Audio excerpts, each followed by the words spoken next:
ngasih lagi kita kesempatan buat belajar, buat itikaf di masjid, buat talabul ilmi, menuntut ilmu, yang mudah-mudahan apa yang kita dengar pada malam ini bisa menambah iman kita kepada Allah Subhanahu wa Ta'ala.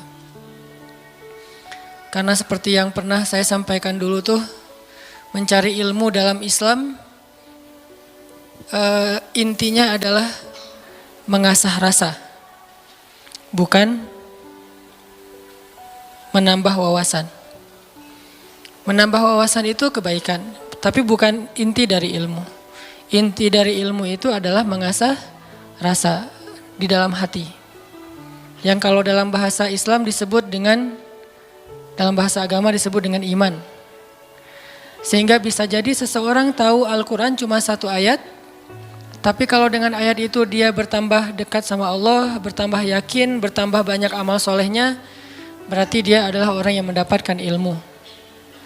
Sebaliknya ada orang yang menghafal banyak ayat, mengetahui banyak hadis, atau dia punya gelar-gelar akademik di bidang agama, cuman gak nambah iman ke Allah, gak nambah takut kepada Allah, gak nambah dekat sama Allah, berarti dia cuman mendapatkan wawasan, bukan ilmu.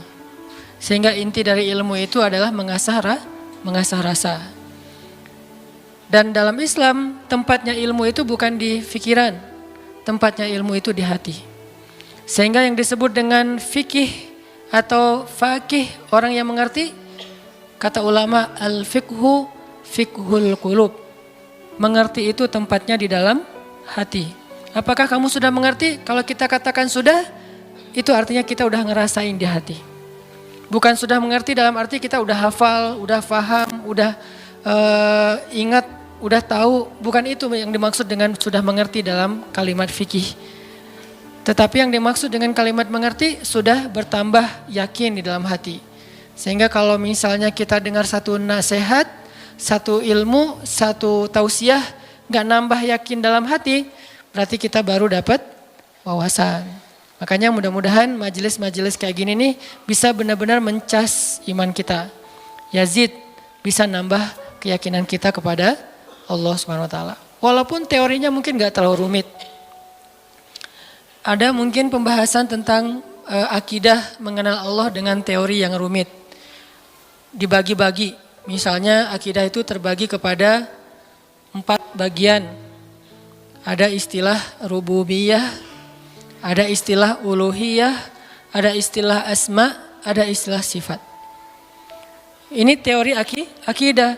Tapi setelah membahas semua teori akidah ini, terus dia gak makin yakin sama Allah, kalau ada masalah diserahin sama Allah, berarti dia baru dapat wawasan, belum dapat ilmu. Ada orang yang gak ngerti istilah rububiyah, gak ngerti istilah uluhiyah, asma, sifat dan seterusnya. Tapi kalau lagi ada masalah dia bilang tenang aja ada Allah, dia dapat ilmu.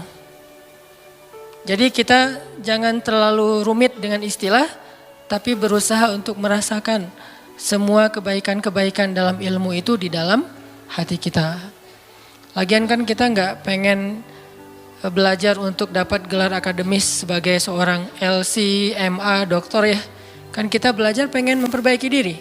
Sederhana, dan kita juga tidak belajar agama untuk menjudge orang lain, untuk menghakimi orang lain, untuk jadi bahan debat di sosial media. Kita belajar murni untuk memperbaiki diri karena kita sadar bahwa diri kita belum sempurna.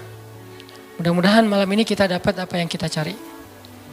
Terus makasih untuk kesekian kalinya buat teman-teman yang selalu hadir, yang istiqomah, yang bahkan diam-diam banyak yang datang dari tempat-tempat yang jauh, yang diam-diam banyak yang sudah berkorban untuk bisa hadir dalam majelis ilmu ini, yang mungkin udah berusaha semaksimal mungkin untuk hadir lebih awal, tapi ternyata qadarullah tetap gak dapat tempat di dalam, harus tetap di luar.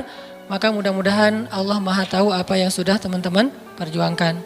Dan saya selalu nge-mention tentang anak muda Bandung kemanapun saya pergi, bahwa memang syiar teman-teman di Bandung ini udah tersebar di seluruh Indonesia. Bahkan mudah-mudahan udah tersebar di luar Indonesia, bahwa semangat hijrah anak-anak muda Bandung ditiru oleh anak-anak muda di tempat-tempat yang lain insya Allah. Sehingga kita dapat pahala dari kebaikan yang ditiru itu. Wa ja'alna lil muttaqina imama. Jadikanlah kami imam, teladan dalam ketakwaan. Jadi imam di sini bukan suami. Kalau itu masih lama kali ya. Imam di sini adalah teladan. Belum ada tanda-tandanya soalnya.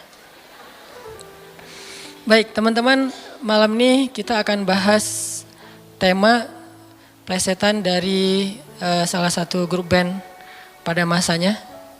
Yang tahu ini berarti usianya sekian. Saya juga nggak tahu karena masih muda. Nggak gaul makanya nggak tahu. Kalau nggak salah namanya Lamb of God ya. Jadi diplesetin jadi Mouth of God. Tentang apa itu? Tentang, ini kalau yang plesetannya ya. Tentang gimana kita belajar memahami maunya Allah. Gimana kita belajar mengerti apa yang Allah kehendaki di dalam satu peristiwa kalau kita ngalamin sesuatu. Karena kalau kita nggak ngerti maunya Allah, nggak ngerti apa kehendak Allah di dalam apa yang kita alamin, kita jadi gampang putus asa. Kita jadi kadang-kadang malah berburuk sangka kepada Allah. Kalau udah berburuk sangka kepada Allah, pasti kita akan mengambil jalan-jalan yang harusnya kita hindari. Nah, kita belajar nih memahami Allah kayak gimana sih maunya. Dan orang yang dekat sama Allah ngerti banget yang gini-gini nih. Kita pengen belajar kayak gitu juga. Kan ada orang, sebutlah kita ya sama teman. Kita tuh udah dekat sama dia. Dari SD kita udah barengan. Sama-sama SD tapi beda SD-nya. Gak lucu ya. Gak ketawa gitu. Dari SD udah barengan, SMP barengan, SMA barengan. Kuliah barengan, nikah sendiri-sendiri. Nah, udah dari dulu tuh kita udah kenal banget sama dia. Jadi kan kita udah punya feel ya. Udah ngerti banget lah, udah peka banget dia kayak gini, dia kayak gitu, dia lagi sedih, dia lagi marah, dia tersinggung. Kita udah ngerti banget nih. Begitu dia ngomong satu kata, kita langsung ngerti. Misalnya dia ngomong apa gitu, oh berarti dia lagi gak enak hati nih. Dia WA aja nih. Di WA kalau dia bilang aku berarti lagi santai. Kalau dia bilang saya berarti dia lagi kayak ada masalah nih sama kita. Ya udah nanti saya tunggu di mana gitu. Oh, kayaknya ada salah nih. Jadi kita peka karena kita ngerti dia. Terus ada apa yang kita lakuin tuh kita ngelakukan sesuai dengan, karena kita empati ya. Kita ngelakuinnya sesuai dengan apa yang nyaman buat dia. Terus kalau dia misalnya ngelakuin sesuatu kita ngerti kenapa dia melakukan itu. Nggak sampai seseorang suuzon. Kenapa ada orang suuzon sama dia? Karena nggak ngerti sama dia. Kenapa ada orang yang salah sangka? Karena nggak ngerti. Gitu juga kita ke Allah. Sahabat Nabi itu sangat mengerti Allah kayak gimana, Rasul kayak gimana. Sehingga ketika turun ayat Al-Quran, mereka bukan cuma ngerti teks atau makna dari ayat secara tekstual. Tapi mereka juga ngerti pesan di balik ayat itu. Ini berarti kita udah berusaha untuk berpikir dengan apa maunya Allah. Kalau bahasa agama dengan logika Rabbaniyah, bukan dengan logika ilmiah, tapi Rabbaniyah, berpikir dengan logika Allah, bukan dengan logika kita doang. Contoh teman-teman, ketika turun ayat, salah satu ayat terakhir yang turun kepada Nabi di Al-Maidah, Al-yawma akmaltu lakum dinakum wa atmamtu alaikum ni'mati wa raditu lakumul Islam dinan. Hari ini telah aku sempurnakan untuk kalian nikmatku, singkatnya, dan aku ridhoi Islam sebagai agama bagi kalian. Ketika turun ayat ini, sebagian besar para sahabat bertakbir, Allahu Akbar, bahagia gitu. Kenapa bahagia? Karena ayat ini ayat berita gembira, artinya Islam udah sempurna. Islam sudah utuh, syariat udah beres nih. Tapi ada satu sahabat, yaitu Abu Bakar As-Siddiq, malah nangis ketika ayat ini turun. Ketika yang lain berbahagia. Ditanya sama sahabat yang lain, kayak Umar gitu, ya Abu Bakar, wahai Abu Bakar, kenapa kamu bersedih, kenapa kamu nangis? Bukankah ini ayat busyra, berita gembira? Kata Abu Bakar, ya ini ayat berita gembira. Terus kenapa kamu sedih? Soalnya kalau agama sudah sempurna, syariat sudah utuh, berarti tugas Nabi udah selesai. Kalau tugas Nabi udah selesai, berarti sebentar lagi Nabi akan kembali kepada Allah. Ini tanda-tanda perpisahan. Bisa dibilang kalau haji itu ada haji wada, ayat juga ada ayat wada, ayat perpisahan. Salah satu ayat perpisahan surat Al-Maidah ini. Barulah para sahabat yang lain realize dan mereka pun menangis. Ini berpikir merasanya itu udah benar-benar peka. Kalau bahasa kemanusianya empati gitu. Kayak saya pernah jalan sama istri.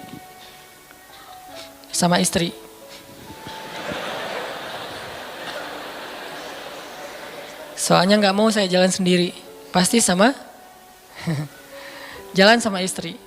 Terus diajak sama temen makan seafood, ikan panggang. Istri saya tuh udah tahu kalau saya nggak biasa dan nggak masuk nih kalau makan ikan panggang. Paling mentoknya ikan goreng atau ikan di asam pedas gitu ya, garang asam. Tapi kalau yang panggang nggak masuk. Diajak sama teman saya, Ustadz ada ikan panggang enak banget nih seafood, bener-bener makannya di samping laut. Saya kan gak enak nolak undangan ya. Oh ya boleh. Istri saya langsung lirik-lirik. Dan dia nanya, ada yang digoreng gak? Kenapa dia bisa langsung ngomong gitu? Kan tahu kan jawabannya? Nah, ada gak yang ngerasain kita kayak gitu kalau lagi jalan?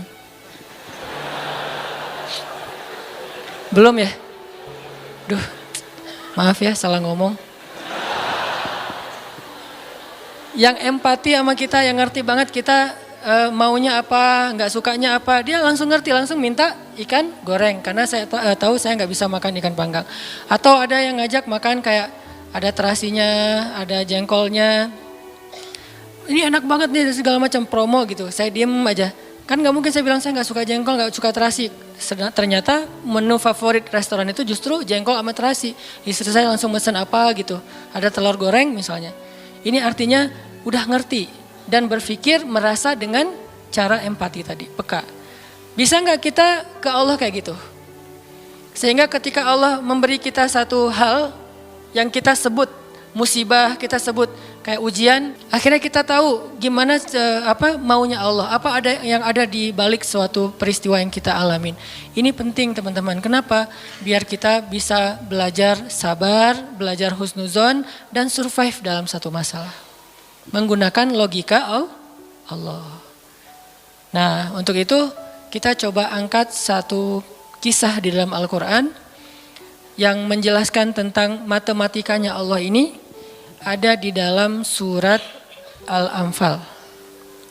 Coba teman-teman buka surat ke-8, surat Al-Anfal, kita tilawah beberapa ayat pertama, kita lihat nih logika Allah ketika kayak bentrok dengan logika hambanya. Yaitu surat Al-Anfal ayat 5.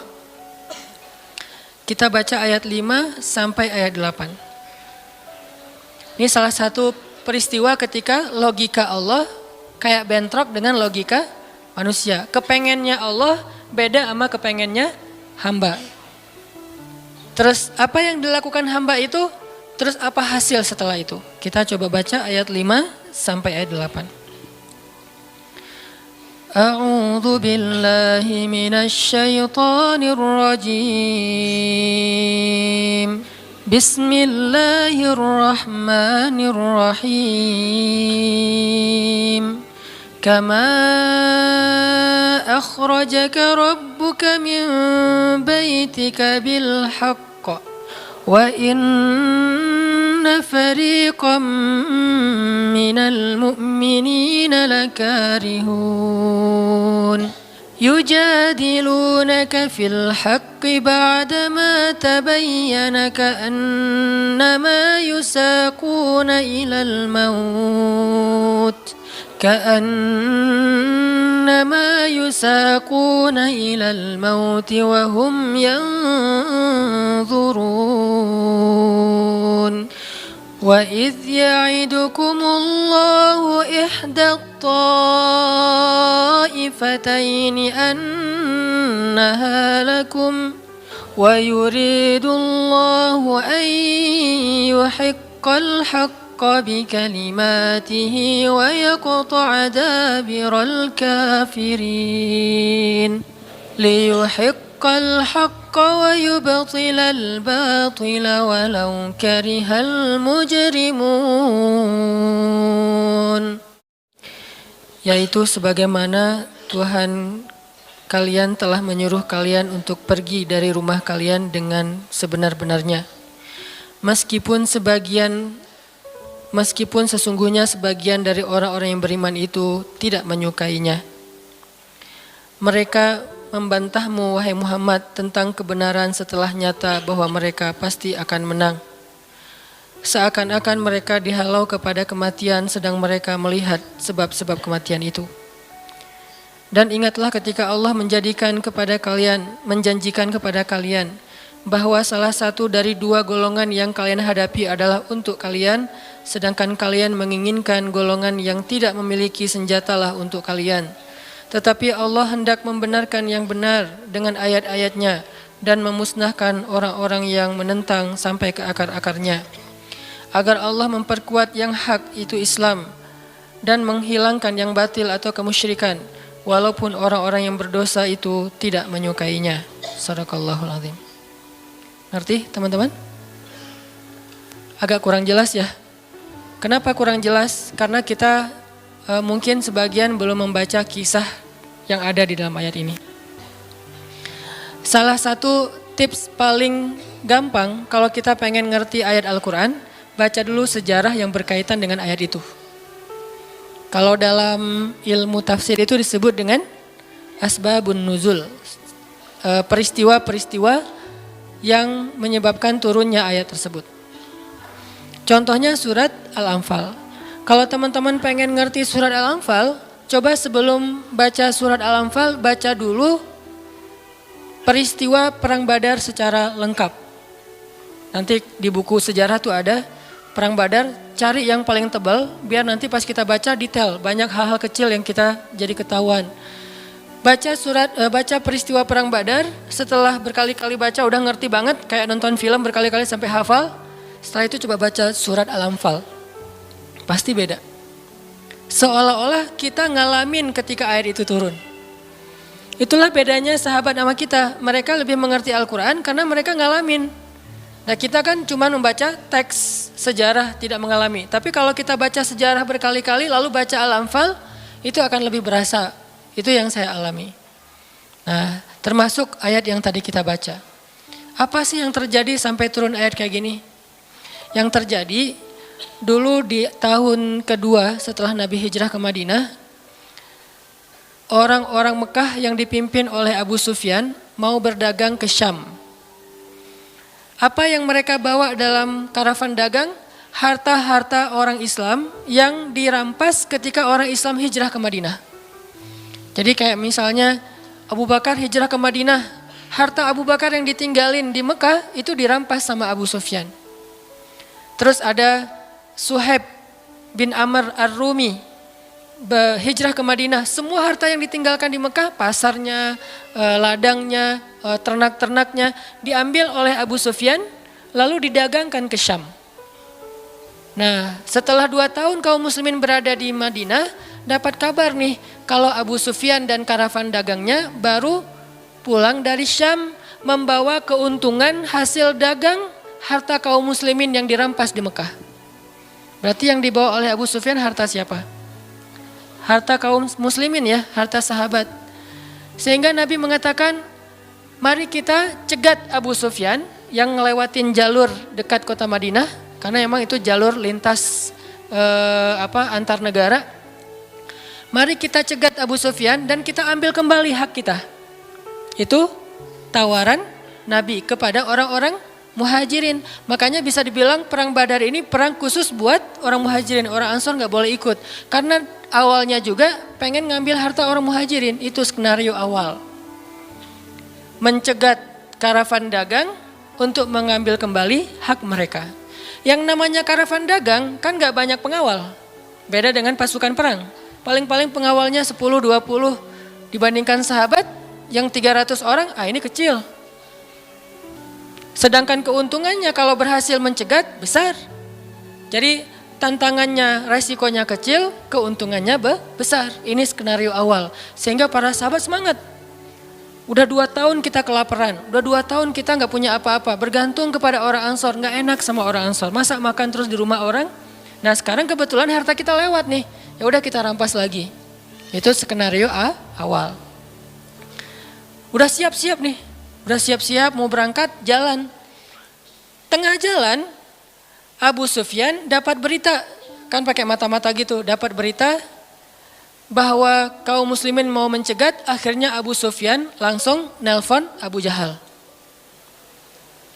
Jahal gitu. Nelpon Abu Jahal dan sinyalnya bagus lagi waktu itu, langsung telepon, nggak putus-putus. Kita mau dicegat nih, coba kamu kirim pasukan untuk melindungi karavan dagang. Soalnya harta yang kami bawa juga ada hak kamu di situ. Jadi diiming-imingi. Abu Jahal pun kemudian mengumpulkan orang-orang Mekah sebanyak kurang lebih 1.000 orang untuk mengawal karavan dagangnya Abu Sufyan. Langsung melesat, satu pasukan bergerak cepat sehingga sekarang ada 2 target. Satu karavan dagang, satu lagi pasukan militer yang jumlahnya 1.000 orang. 3 kali lipat lebih banyak dari kaum muslimin. Tiba-tiba turun ayat kepada Nabi. Terus Nabi mengatakan kepada para sahabat, wahai para sahabat, sekarang kita punya 2 pilihan.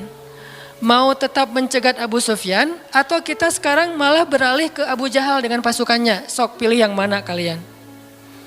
Kaum muslimin sebagian besar memilih tetap seperti rencana awal, mencegat karavan dagang. Jangan mencegat pasukan. Ngapain kita capek-capek perang sama Abu Jahal, untungnya nggak ada. Terus pasukannya lebih banyak, resikonya lebih besar. Dan mereka terlatih, kita sipil yang dipersenjatai seadanya. Mending kita tetap kepada Abu Sufyan, untungnya besar, resikonya kecil, dan sama-sama sipil. Tapi ternyata ketika disuruh pilih kayak gitu, kaum muslimin udah memilih pilihan mereka, Allah memilih pilihan Allah. Kata Allah, enggak, aku memilih kalian menghadapi Abu Jahal. Berat gak sih kayak gitu? Ini matematika Allah, hitung-hitungannya Allah nih, logika Allah. Kadang hidup kita kayak gitu banget teman-teman. Kita pengen kuliahnya ini, ternyata yang lulusnya bagian ini. Saya dulu pengen kedokteran, tapi lulusnya malah ke Mesir. Ya alhamdulillah, karena nilai eksatnya jelek. Ya udahlah ke Mesir aja. Dan ke Mesir juga dulu niatnya bukan mau kuliah, mau main. Wah bagus juga kan dulu ada Dunia dan Berita suka perkiraan cuaca gitu kan, internasional. Kairo hujan gitu. Wah Kairo, pengen kuliah ke luar negeri. Artinya bukan pengennya saya ke Kairo, tapi Allah menghendaki kayak gitu. Bukan pengennya saya menikah, Allah yang menginginkan. Saya pengennya dari dulu, bukan waktu itu. Jadi bukan pengennya saya menunda pernikahan. Ya. Pengennya mah 17 tahun nikah, wilah. Lulus SMA atau belum lulus mah nikah. Tapi pengennya Allah usia 22 tahun. Ada yang 32 tahun. Ada yang 42 tahun. Ada yang masih sendiri. Nah pengennya kita mah udah mau nikah nih sekarang nih. Tapi pengennya Allah, jangan, kamu jaga ibu dulu. Pengennya kita kerjanya kayak gini nih, usaha, tapi takdirnya Allah jadi misalnya masuk ke pegawai negeri. Atau sebaliknya, pengennya pegawai negeri malah jadi pengusaha dan seterusnya. Ada lulusan sains tapi usahanya di wisata kuliner, di usaha kuliner. Ada yang kayak gitu. Ada teman saya lulus ITB planologi, tata kota, tapi usaha kuliner. Tapi alhamdulillah dan sukses. Jadi kadang-kadang kepengennya kita sama Allah itu suka bentrok. Dalam kondisi kayak gitu apa yang harus kita lakukan? Termasuk kepengennya kita nggak punya anak dulu, tapi nggak tahu gimana caranya tiba-tiba punya anak misalnya. Masih nggak tahu lagi gimana caranya ya. Kan ada tuh udah nikah, kita jangan punya anak dulu ya, karir dulu ya aja, tapi ternyata nggak ada ikhtiar, pasrah gitu ya, akhirnya punya anak misalnya. Kan bukan kepengennya kita. Atau pengen punya anak tapi belum punya aja, udah 15 tahun menikah belum punya anak. Kayak Nabi Zakaria, gimana nih? Ketika apa yang kita inginkan dengan apa yang Allah inginkan, kesannya bentrok. Itulah yang terjadi kepada kaum muslimin dalam perang Badar. Mereka pengen Abu Sufyan, Allah pengen Abu Jahal. Sehingga Allah katakan di ayat limanya, wa inna fariqam minal mu'minin lakarihun. Walaupun sebagian orang-orang yang beriman itu karihun, gak suka. Sehingga pada diam-diam mereka sebetulnya ngeluh gitu. Kenapa ya jadi berubah gini, tahu gini dari awal, gitu kan ya. Mulai desas-desus di antara kaum muslimin. Karihun, tidak suka dengan pilihan ini. Gak suka dengan tawaran ini. Inilah yang terjadi. Dan kita kadang-kadang juga karihun dengan kehendak Allah. Karihun, kenapa sih harus kayak gini? Kenapa sih saya hidupnya gini-gini amat? Kenapa saya yang diperlakukan kayak gini? Kenapa? Dulu ada satu tips, katakan saja la'allahu khair. Ya mudah-mudahan ada kebaikan di sini. Yang penting saya udah ikhtiar, jadinya kayak gini, ya udah jalanin aja. Saya udah ikhtiar, jadinya sama dia, ya udah jalanin aja. Mudah-mudahan la'allahu khair.